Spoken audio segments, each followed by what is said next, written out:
Welcome to Life in the Music Business, a masterclass with Professor Pooch and your host, BACEFACE. Hey, how's it going, everybody? Welcome back to Life in the Music Business. Professor Pooch, how you doing tonight? I'm doing fine, one of those crazy days. What was interesting, it's kind of neat that people like call me their mentor and stuff, and I like passing stuff on, so it's cool. But it made me start thinking about my mentors. We all had them, when we started out, And when I started out, I had different mentors. The main one was Gene McDaniels. Because my first one was fine. I mean, he was well known and did a lot of the major acts back in the late 60s and the 70s and stuff, had #1 hits and stuff. That was Jimmy Ienner. But the one that I really learned the most of, because Jimmy was with the majors and dealt mostly with majors kind of stuff. But Gene, he had his #1 hits and stuff, but he was indie. He was like one of the first indie producers. I mean, he got tired of getting ripped off himself, and this was in the 70s. He's one of the first indie anything, He had his own publishing company, and he was a producer. I always remember, he says, "Producing's my art, Pooch," publishing is my business. And that's how he made his money and stuff. But I was thinking of a couple things that he was talking about and the things he did that taught me a lot of lessons. One, I always remember is that, whenever he would come over here, he would come into Philly because he lived all over. And he would come into Philly to see me and he says, play me some of the stuff you're writing now, and back at that time it was cassettes, okay? And, I would play different things and, okay, different songs hit him for different reasons. But it was funny, to make a long story very short, is that one of the songs he kept turning down. I couldn't figure out why, but I kept playing it for him every time he came over. And then a year and a half later, it was like he heard it for the first time, and all of a sudden, hey, why didn't you show me that song? What it was, it was timing.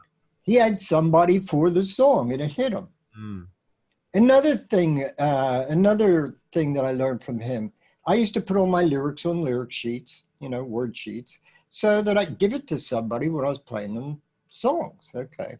And I noticed he would go through and a title would hit him. Mm. And it told me the importance of having strong titles. Just, let me hear that one. And going through some more pages. Let me hear that one. And a lot of times it's just the title. Wow. Another major lesson he taught me, I had written this song that I figured, oh man, this is my #1 hit. What's really funny is I find out that when you're a songwriter, the last song you've written is your favorite song. It just seems that way, this is my favorite. The next one, this is my favorite, And what would happen is that, let me remember which direction I was going with this one. Oh yeah, at the time he was producing Roberta Flack, who's still fairly big, but she was a #1 artist back in the 70s. And he says, I want that song for Roberta Flack. And I'm thinking, now wait a minute, it was going to be for me, I want to do it, and he said to me, Pooch, so you write another song. Wow. And he was right. And it's not just that, now that I've learned, through the years also, by giving somebody else your song and they make it a #1 hit and things like that, all of a sudden your value goes up. A great example of that's like Bruno Mars. Mm-hmm. And a lot of other people didn't make it to the 30s because they finally got a couple hits out there, maybe with somebody else.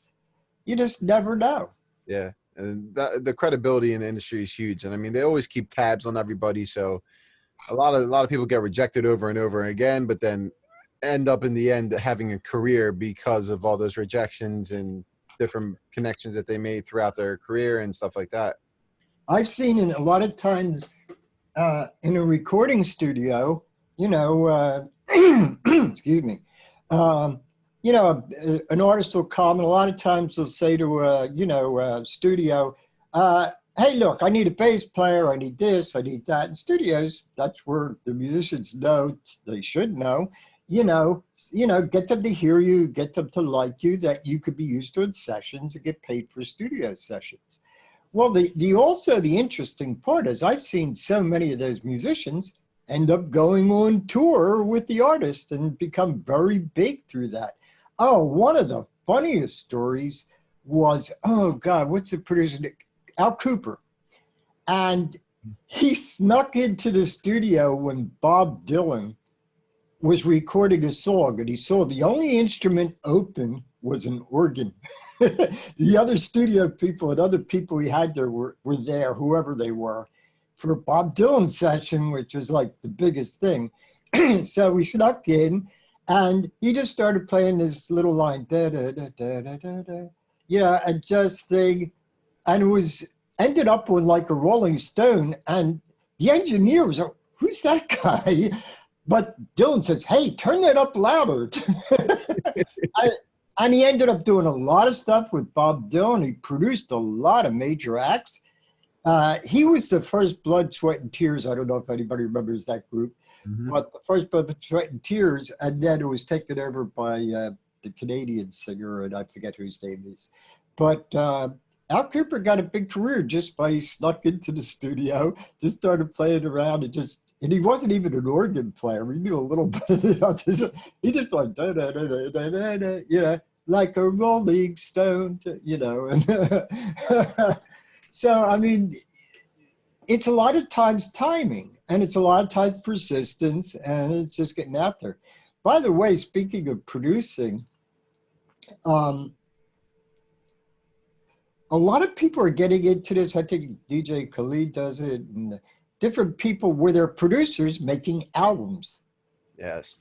And they will do like featured artists, because I have a client right now who comes to me and says, I want to do something like him, I don't want to be the artist, but, but I want to do this, and I'd have featured artists. I don't care, all I need is the picture from somebody of what they want to do. I'll make it happen, with contracts and all that stuff.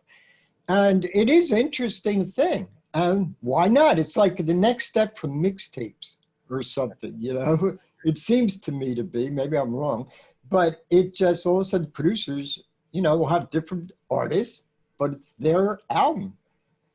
Yeah, and actually I have another client like that who's basically a lyric writer who was able to get this top artist to do like 5 songs of his.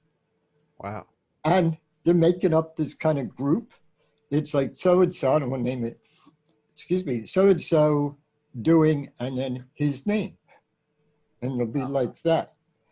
And yeah, I mean, it's, it's anything goes. It's funny, I said that on my last, and I have to update it again, but my last, because things have changed, the virus changed a lot. But I write every year, a couple times a year, I write my State of the Music Business address. And one of the things I said, the topic really should be anything goes, if it works, it works. Yeah, exactly. And that's the cool thing about the music industry. It's not typical to a normal job or type of business where, I mean, like you said, everything goes, and there's so many ways to make money. And I know a lot of people that like to complain and look at the problem and say, hey, you're doing this, you're doing that, but I can't get the solution. Yeah, exactly. And that's the thing. Don't focus on the problem, focus on the solution. Come up with ideas. You're creative, or you wouldn't be in the music industry. Exactly. And that's the thing. You could create your own future and write your own story the way you wanted to. It's just that you be willing to put in the work behind it. Yeah, I mean, a lot of things I got into were by accident, but it doesn't matter. I aimed it, well, people, funny, were pulling me in to be this recording artist. I didn't always feel it as much as they thought I should be doing it. It's funny. But I was, really young. And I started out when I was 16 as a professional. So Wow. I was pretty young, okay? And, you know, I might have been ahead of the times music-wise, but I was still a young kid, you know, wasn't too mature at the time. uh, So, but yeah, the industry, the great thing is right now, because you could be indie. See, back then I had no choice. yeah. I ended up just by accident learning the music business because I had to, or I would continually get screwed Yeah. and, you know, or have to quit the business or whatever. But, you know, people started coming to me and I ended up liking it. So I almost by accident, I ended up where I am, but I'm happy I did because you know, I love passing on the information. I love educating people, helping people. I hate to see people getting screwed. Of course. Likewise. Oh yeah. Very, very big deal for me. Yeah, you know, it's like speaking of producing, we could talk about producers today. Yeah. Yeah. Um, I'd like to touch on producers, production companies, and just kind of the indie side of things and just kind of get people familiar with what it is to actually, what it means to actually run a production company and how you can even make one yourself. what's so funny is like production record company. Oh, Pooch, how do I become it? I go, poof, pick a name. We'll check the name out, you know. You know, They don't nobody realize. has it. There's no licensing in the music business. There is one license in the music industry, and that is if you want to be a booking agent. You have to get an employment agency license. Very tough job, by the way, for people that are not familiar. Oh, it's the last job I'd ever want to do. Yeah, I mean, A lot of work for no money. a lot of work for no money, and just hiring the artists and being able to. I mean, that's one type of business, one part of the industry that's just like impossible to guarantee because you could have, say, you have a 5,000 capacity venue, you sell 5,000 tickets, you can never guarantee that those 5,000 people will show up just because they bought a ticket. You know, so it's a very volatile game going back and forth Well, between the artist and the, you know what I mean, paying all that money for them. It's tough. well, it's not just that. A lot of times, you know, what happens, oh boy, to talk on a side angle, but I mean, I hate these secondary ticket agencies to buy up the tickets Yeah, it's and horrible. then they try to charge ridiculous amounts. And then the people, the real fans, can't get the tickets. Yeah, I used to work for Live Nation for a while, and that used to happen all the time. People used to, like, by the time they got a ticket, they got like a fake ticket or something that didn't scan the door, and unfortunately, we couldn't let them in. Right, right, right. And by the way, people say, well, who cares if they bought the tickets? Why do you care if they showed up or not? Well, most of these places are clubs, bars that make their money on the liquor. That's how they make their money, you know? So if there's nobody there to drink, Yeah, people are wondering, you know, like that. But yeah, well, let's separate. There's the producer. That's the creative person. A producer equates to film like a director of a film. They guide the whole recording process or pieces of it. So that's the creative side. Now, they could be hired by, or they could start their own production company. A producer at a production company, what the production company is, they do productions. You know, they'll take an artist into the studio and stuff like that. And the thing is that the third thing, they could be an indie label because they could just decide, well, I'm putting this stuff together. Why I put it out as a record company? So you could be all three very easily. Yeah, it's just, you know, willing to do the business end also and stuff like that. yeah, that's tough. And I mean, especially in this game, I feel that focus is super, super important because it's not always good to multitask, even though you can. I mean, for myself speaking, I can say that multitasking sometimes gets in my own way because then it's like I'm not able to just tackle one task and accomplish it. I'm saying, oh, let me do this part way, let me do this, and then back and forth. So it's like you kind of need to have a solid focus to be able to accomplish what you want. Well, yeah, exactly. And it's the focus. Well, my thing usually with focus is the night before, if you can do it this way, the night before, make a list of the things you have to do. And then what you do, when you wake up in the morning, you tackle number one. You ignore numbers 2 to 5. Do number one. When that's done, go to number 2. And you have to forget about number 1 and forget about 3, 4, and 5. And you got to take them one at a time. Where I get screwed up is that I'll start, and, one or two or whatever, and somebody calls, help, Pooch, and my whole day changes, emergency, to me. What some people call emergencies, it's a music industry emergency, not a life or death real thing. But to them, it's important, and I understand that. But even through that, you were able to write an entire college course on music business and the entertainment law throughout all that. So, I mean, I don't know how I did it. Yeah.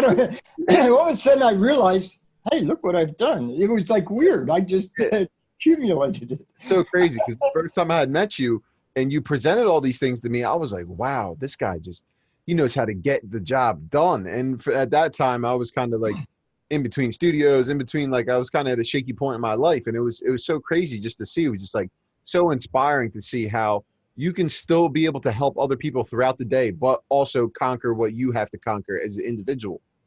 Well, I try. It's just, I wish, I'm one of those people that I wish there was a 36-hour day. And the 5 clones I ordered have still not got here. 6 months ago, I ordered 5 clones, which would have helped me a lot. I really want a 36-hour day. Yeah. Because, I'll sleep when I'm dead kind of thing. But I sleep here and there. I take naps and stuff. 5 clones would actually change the game. I mean, I'd be able to times my output by 1,000 probably. Yeah, where were we? We were talking about the production company. So, I mean, we kind of already touched on the producer a little bit. Okay. Well, oh, yeah. And you brought up, the focus and stuff of so many things. Well, that's the point. It's even worse. Like, let's say this person's, and a lot of people play multiple roles nowadays.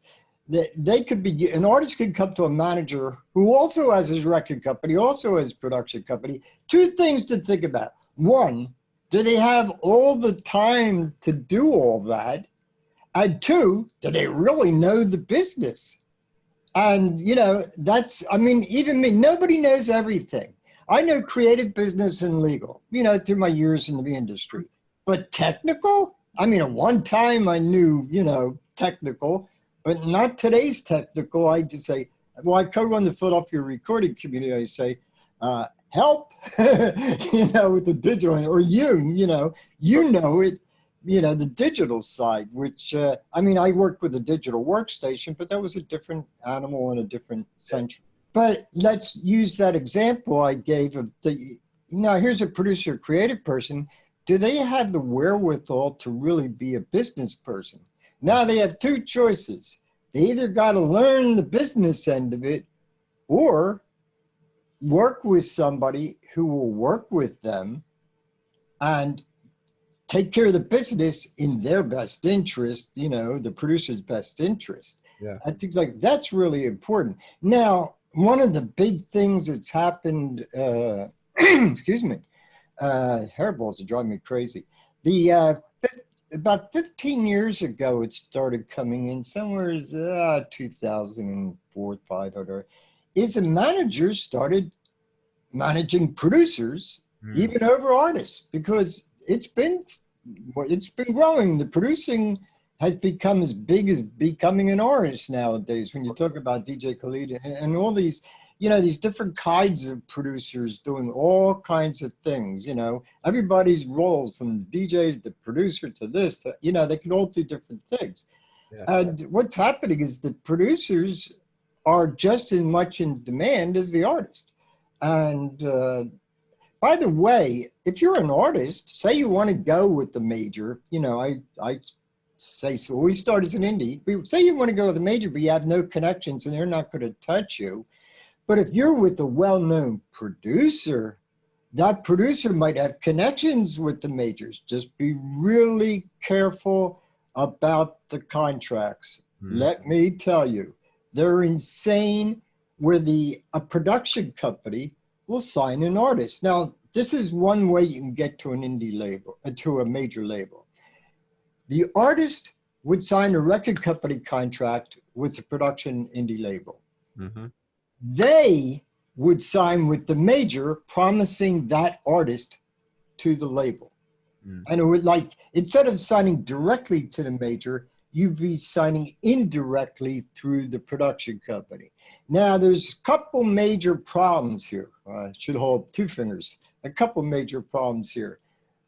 One, if you have somebody in between you, you're going to just figure out you're going to make 50% less money with your publishing and record company, because production companies want half the publishing and they want half the recording. And when they sign with the majors, it's split again. So like it's the majors, you know, and then half goes to the production company. The production company gives you half.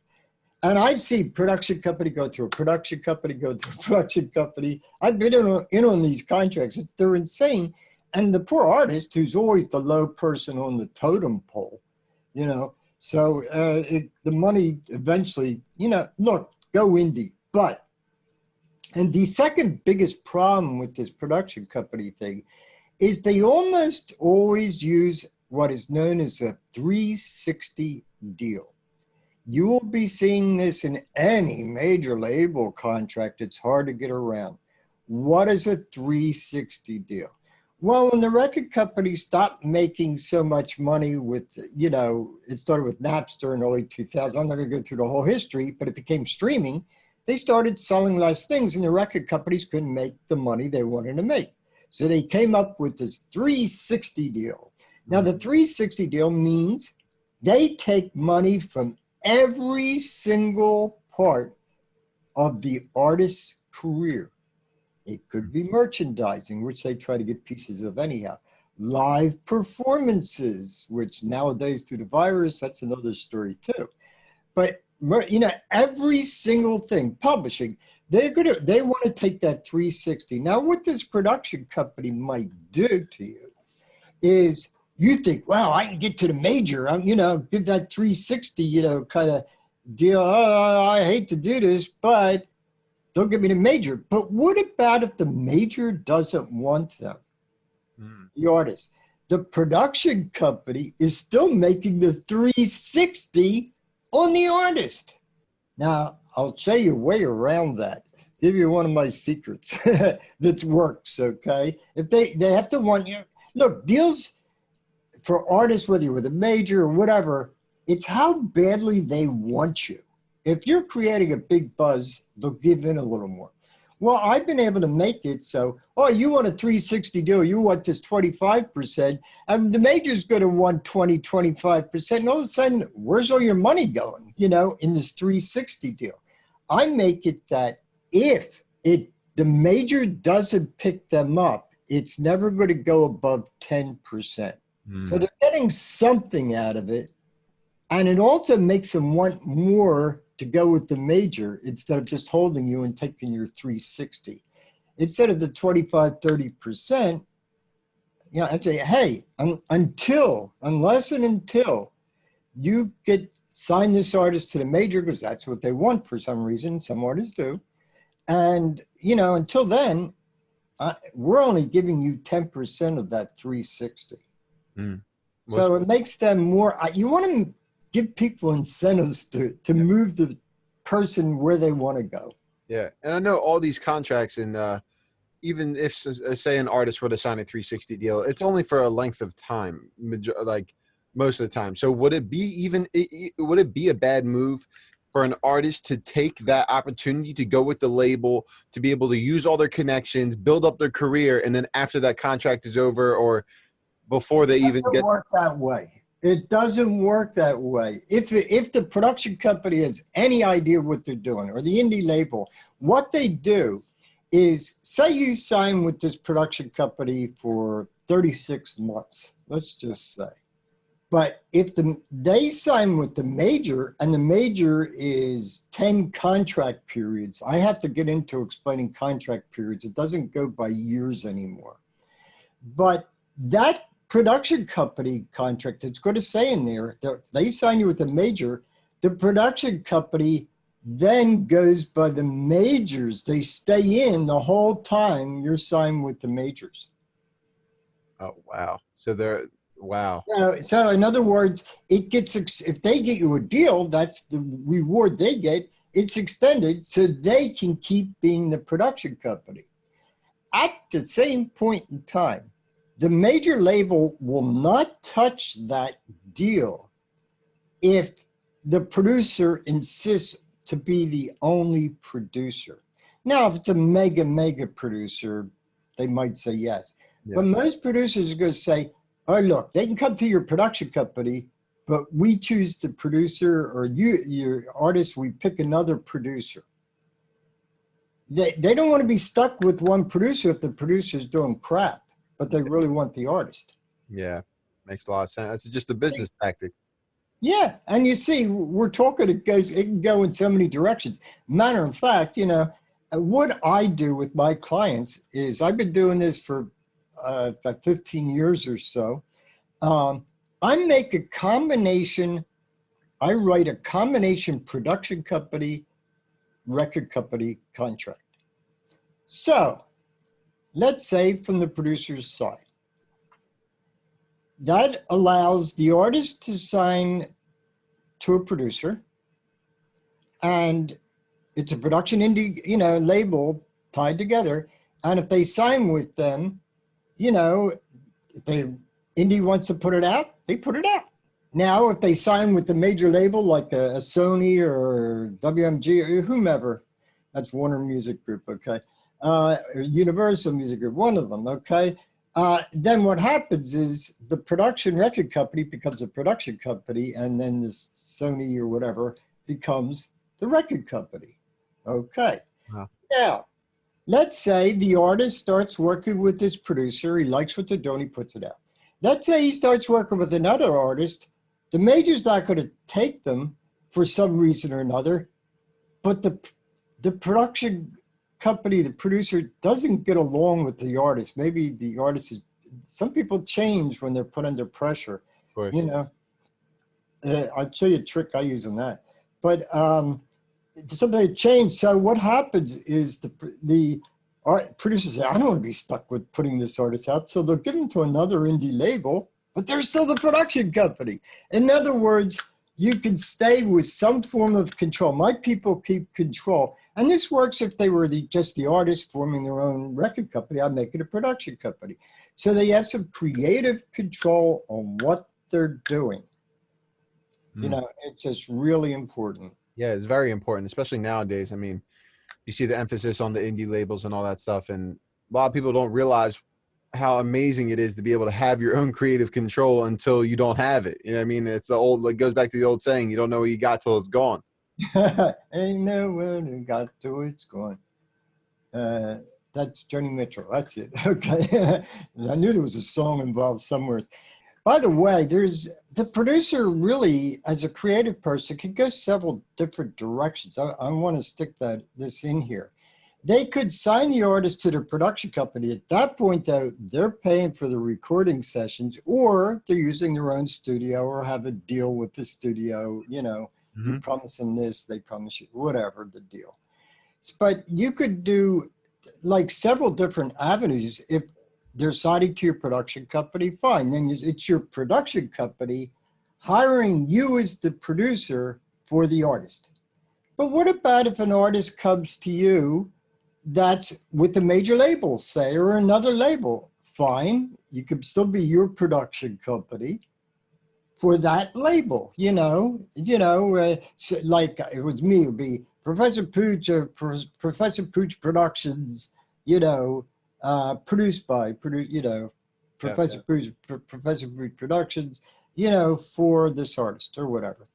And I mean, there's other options too. Let's just say the artist says, look, I have my own label, but I want it under my label, just my label, but I'll give you all this money to produce me. Well, fine. At that point, you're just a producer, it's an important role. A producer, and you sign with the artist. It's just the contracts are different. That's why a lot of times when I write contracts for producers, I give them like a package price, because they're going to need 3 different or 4 different producers' contracts. There's also a lot of times a producer might do a track, but he doesn't have anybody for it. So he sells the track. That's a different kind of producer. I mean, yeah, I just named 4 different ones, okay? You know, were you doing it for yourself, for a major label, for somebody, an individual artist, or you're just selling the track? That's 4 right there, you know, and they're all different, but they got to keep you protected from different angles, which is very important so you don't get into trouble. Yeah.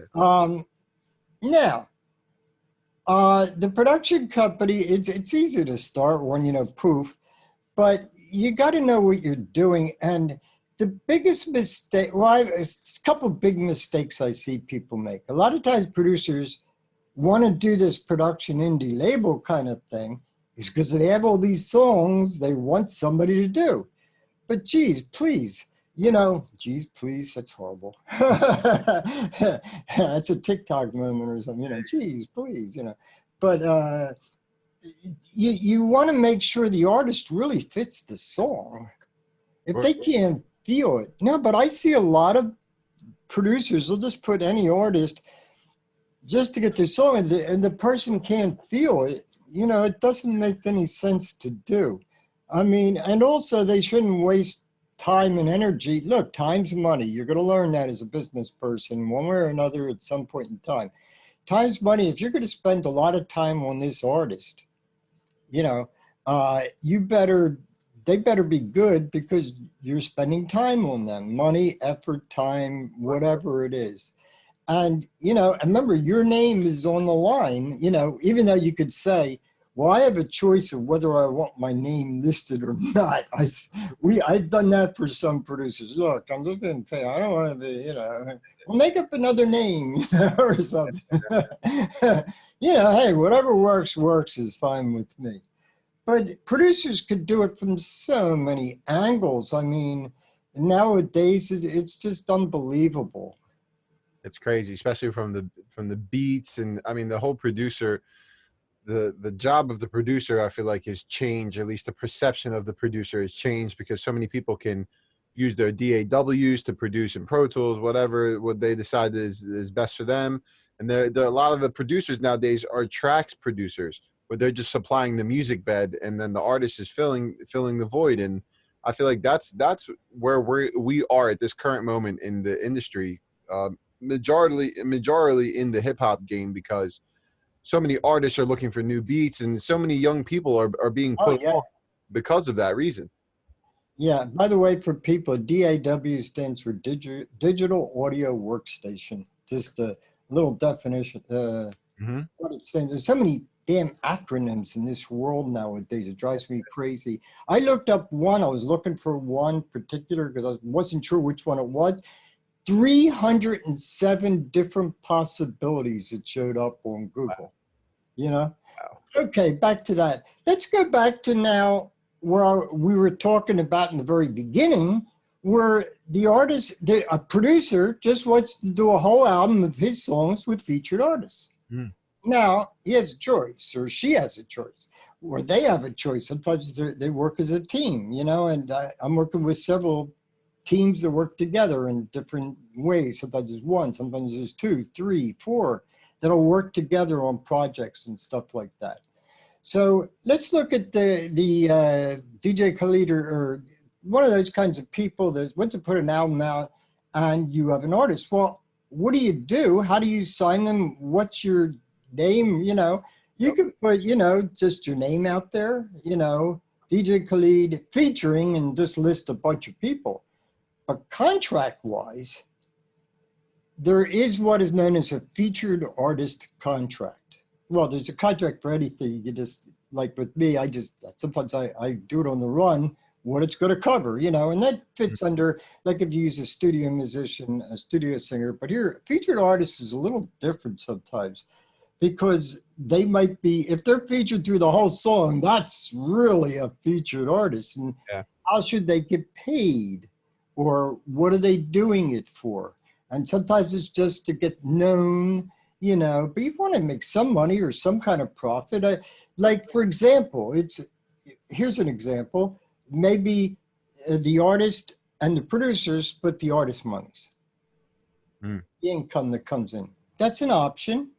You know, my thing is to give people options and then, you know, let them choose which one they want. Or a lot of times I get pooched. What should I do? Yeah. And I give them my opinion. But yeah, there's different ways of handling it. A featured artist, because sometimes you'll notice a featured artist sometimes will be brought in, maybe it's with a rapper. And a featured artist comes in and does the hook. And they might write the hook. It might be a bridge. They might write, it might be a second rapper, the featured artist. And they might write the rap. Well, then they should get some of the writing and publishing too, depending on the how much they put in. If it's just a bridge, okay, give them a quarter of the writing and publishing or stuff like that. Yeah, make it fair. Yeah, I totally believe it should be fair. You know, I won't work with people. If somebody looks like they're trying to rip off the other party, I don't care what side it is, whether I'm representing the artist or the record label or whatever. You know, if they're going to be really unfair, then I step out of it. You know, I just, you know, I stop dealing with them and stuff like that. Sometimes it's not worth a headache. But I mean, in that case, working with like higher level producers, how does that typically work when it comes to an artist or somebody working with a higher level producer? Is that something they should be expecting? Is like that person wanting more of the song because of their credibility in the industry, or how does that usually work? It can. It would normally be, because if you think of it this way, you know, some people are selling beats for $50 and just some people are selling beats for 150,000. Yeah. You know, and you wonder where your advance went from the record company. They're paying that producer that 150,000 that comes off your money. So keep that in mind, folks. You know, that's why you want to do it indie if at all possible, where they have to take your productions and your songs. So if you can, you know, produce yourself and work with featured artists and they want this product, this album or whatever it is, then you're dealing more from strength instead of being a nobody.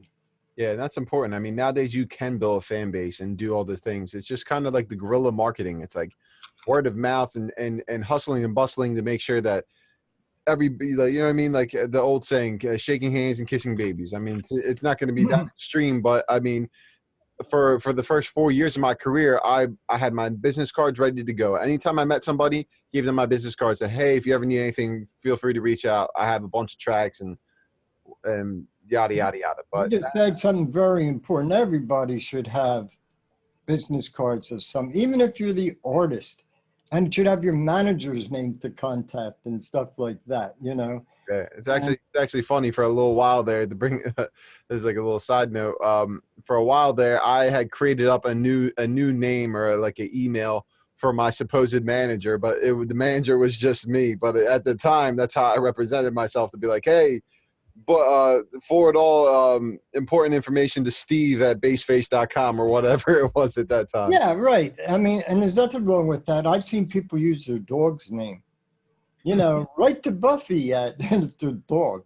That's a poodle, you know. Yeah. Oh, true stories. I mean, you know, we'll do a show or stick in different stories that come in at times. So I gave you some in the very beginning with Jim McDaniel. An interesting part of the whole game now with the production stuff is that it varies per genre. So a lot of the hip hop stuff is more based on the tracks producer and the artist. But then when it comes to like EDM, it's like majority of the time it's a single producer making all the music and then hiring the songwriter to either just do the top line, top melody for the song or something along those lines. And I've been seeing that a lot, especially recently with like the success of Marshmello and a lot of these big guys, Rehab and Tiesto, that the guys that have been around for like at least 15 years, just continuously just work with new artists. And they never take it upon themselves to be like, oh, this song is for me, but they just feature other people on that song.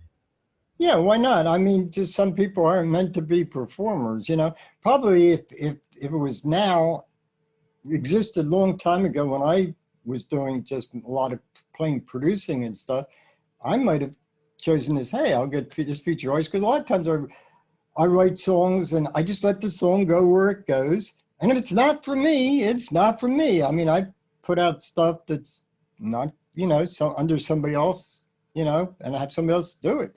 Because it doesn't fit me, you know. not my type song or whatever. It just where it went. Yeah. So, I mean, the label side of opening a indie label, there's a lot of different parts that work with that. I mean, you need to make sure you have a lot of people behind you to be able to take care of some of the tasks. But I mean, or otherwise, going into becoming an indie label, what should people expect?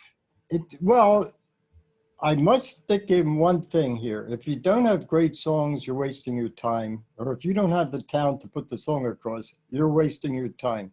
And you don't have the great arrangements and the great you're wasting your time. It's got to be, keep that in mind no matter what. If the music ain't there, like they say, you can't polish it and stuff like that, Yeah. But with an indie label, when you're first starting out, if you're the artist, let's say you're the artist, okay, and the producer could be the artist, if he uses featured artists or whatever. So what could happen is that they just have to take my 3-step plan, because the third step, we just lay out what they have to do as the artist, who just happens to have a label. So it goes out on the label, but it's basically the artist has to do these things. There's, unless they have a manager and things like that. Which brings me up to another point, speaking of managers, with producers. And that is, producers a lot of times say, yeah, I want to be a producer, I'll be the songwriter and publisher, and I'll be the indie label. I said, well, did you ever think about being a manager? Or they say they want to be a manager. Now, of course, you have to have the skills to do that, but whatever. The point is that with the manager, let's face a fact, if the artist doesn't have a manager, sometimes you become the manager by default. You might as well get paid for doing it. Because a lot of artists that go to producers and stuff, I'm sure you found out, people come to you, the artists, they don't have managers. Nope. So you're basically guiding them. So, poof, you're a manager, even by name. But what you could do, and this is how I work it sometimes, because if it's an indie label, say, I'll put in a 360 deal for them. And if they're going to also be the manager, I take out the 360 deal, because they shouldn't get the 20% of the gross and then get another 20% of the gross. That's the artist, after they pay everybody else, it comes down to pennies they ever could possibly receive. So it's got to be fair. So what I do is, if the person's going to also be the manager, I take out the 360 part. So they can't get it from both angles. Yeah, double dipping. Yeah, but I will tell the artist, if you ever want to go with the major, they're going to have a 360 in there. I can almost guarantee you that. They have to understand that. But it's going to be fair. I mean, yeah. I mean, that's just the nature of the business nowadays. It's especially now during the COVID times. I mean, this is we don't usually like to timestamp things with the current events, but I mean, this whole thing that we're going through now, we've been going through for a while. I mean, it's changed the game of the industry, because it's like all the artists used to make their money off of the touring and the shows, but now that that's changed, I mean, everybody's forced to adapt and be able to create almost a new business model to be able to keep up with all their expenses. That's true. That's true. And what's really a shame is a lot of this, it's hurting all the small venues. They're going out of business. Whereas some of the big companies had all these investors and all this stuff to help out, that they might weather it. And then they have no places to play when it does come back. They're going to have to start clubs again. What are they going to do? A lot of these clubs that they played don't exist anymore. But that's part of why it's so important. It's like one of my Poochisms, as they call them. You got to be just as creative on the business side as an artist, or your artist if you're a manager, say, for example. As the artist is on the creative side, you have to just be just as creative on the business as you are on the artistic. With me, I have to be creative on the contractual also, so it's fine. That's fun part to me, finding ways to make both sides happy, and that's the key is just, let's get this business stuff over with and make music, Of course. And Now, look, it's going to be a little difficult for anybody starting out on the business side at first, but you'll see that once you go through it with a few artists, it becomes easy, you know, or you're successful enough, you just hire the people, or, you know, people start, you have interns, you have different help from different angles, and then you can start, you know, handling it. It becomes easier. It's just, yeah, it's some learning curve. You got to learn this stuff and then learn how to use it. And that's what we're trying to do is, what we're doing. You know, I don't like the word try. That's a negative. But what we're doing is not just teaching you the business, but also how to use it, the different options. You know, you'll notice that some of these things I'm coming up with, the ways to solve things, are creative. Of course. And everybody's, you know, if you're creative in one thing, you're creative in another. And the real story is everybody really is creative, but it's like a muscle.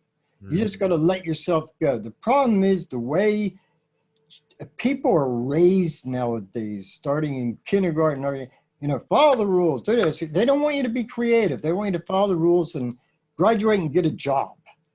Well, I'm sorry, I never wanted a job. I wanted a career, you know. But they're stopping people from being creative, the parents, the teachers, well, the teachers more than the parents a lot of times. And, you know, they take the arts out of the programs. They stop you from thinking outside that box that really doesn't exist. Yeah. But the people create for them, or they create themselves. And that's really sad. I mean, creativity is like a muscle. Everybody's creative. That's why I always tell people, you can't let the little kid out, you know, die. You gotta stay with the little kid. You know, people say, act your age, you know, be an adult. But there's a place in the Bible I like, in Ecclesiastes. There is a time and a place.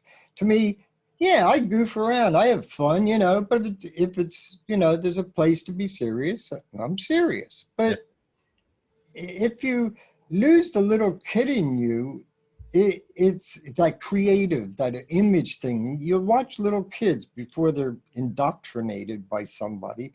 You know, they're very imaginative. They'll do all kinds of crazy things.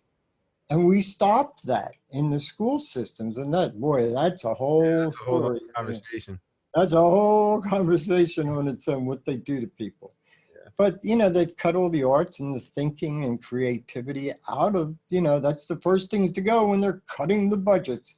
They want to raise automatons, robots. That'll get jobs with these big corporations and never be able to think for themselves. Yeah, and even if you make a lot of money, I've run into a lot of people. You talk to them, they're making a lot of money, but they don't like what they're doing. They don't even like themselves half the time. Yeah, it's an unfortunate truth, especially with a lot of people I graduated with. They try to supplement their life with different like party favors and different things to be able to make themselves happy in the current moment. But at the end of the day, you can't fill a void with something that's just gonna hurt. And the thing is, that happiness is not real happiness. What they'll do is they'll drudge at work all day, 9 to 5, for example, and at night they'll go out and party. But then they're deluding themselves. They're happy for a few minutes, but then it's the next day, get up to the alarm clock, go to work. You know, and man, it just, say that again? I've been there and done that, and I always choose the other door. Always. Yeah, well, I never could handle the other door. I can't work for anybody else, you know, kind of things. It's tough. But I mean, it actually brings me to an interesting point too. Like the whole reason that we created this podcast was actually the brainchild of Pooch. But the main reason is because like I saw a fact the other day. They say estimated there's $1.5 billion in publishing royalties that are unclaimed since 2018. There's way more than that. It depends on where you're coming from. There's practically that much on Sound Exchange for the artist and record company. There's that much in the publishing. It's called the black box. And then they hold it for 2 or 3 years. And the sad part is if the artists don't appear and sign up, and we'll talk about metadata, which is very important. So you get paid for everything and joining The MLC, the Music Licensing Collective, was very important. We'll have to do a thing on that with metadata and stuff. But if they don't know who to pay, they'll wait 2 to 3 years with all this billions of dollars in the black box, and then they just distribute it to the well-known people, not the indie people. That's one of the biggest war things when they formed the MLC, the Music Licensing Collective, as part of this Music Modernization Act that they passed and stuff like that. But that's a whole subject. We'll get into that for sure. Yeah, we definitely have to cover that because it's so super important. How can they pay you if they don't know it's your product? Exactly. Yeah, it's that simple. And yeah, you got to be protected, but you also got to be paid. And they're two different things. Copyright protection, that to be, each work form for each song that you're releasing, with your ASCII or BMI and also with Sound Exchange. They got to know what to track. And that's where the metadata comes in. Like right now, we're just going to say, tune in for another episode. Perfect. All right, guys. Be safe. See you guys soon. Yeah, bye-bye, everyone. Thanks for watching. Tune in for the next episode.